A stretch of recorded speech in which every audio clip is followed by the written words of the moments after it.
It was supposed to be a quiet weekend at my lake cabin. I had been looking forward to this for months. A break from the chaos, just nature, the lake, and peace.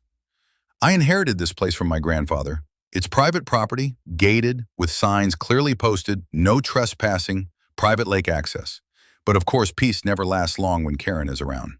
Karen was the self-appointed queen of the nearby HOA community, even though my land wasn't part of their jurisdiction. She acted like the entire area, including my lakefront, was her personal property. I arrived Friday evening and everything was normal. By Saturday morning, I walked down to the dock with my coffee, and there they were.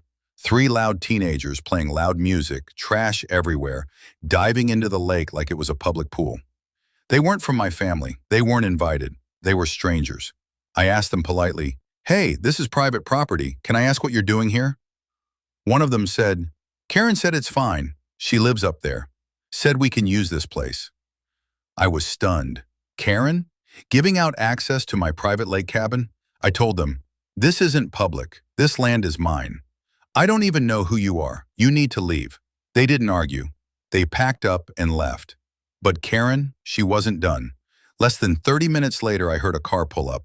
She stormed down the path in her golf cart, phone in hand, sunglasses on, like she owned the place.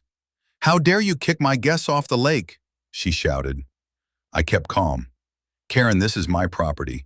You had no right to send anyone here." She snapped back. "This entire area is maintained by the HOA. That includes the lake. Your grandfather never complained." I pointed to the deed framed inside the cabin.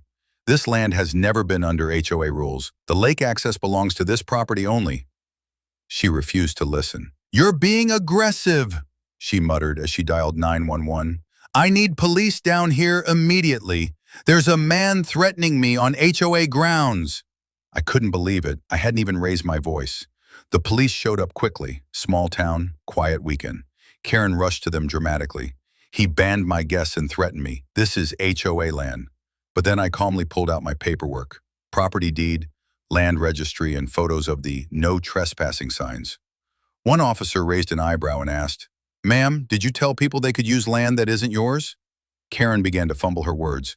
"I just thought, it's always been used." The officer interrupted. "You made a false report and you encouraged trespassing. That's serious." Karen turned pale. They let her off with a warning, but not before saying, "One more complaint like this and it could become criminal. Leave him alone." As they left, the younger officer turned to me and said, "I'd love a weekend here. You're lucky." I smiled, finally sipping the coffee I had set down earlier. Karen never sent guests again.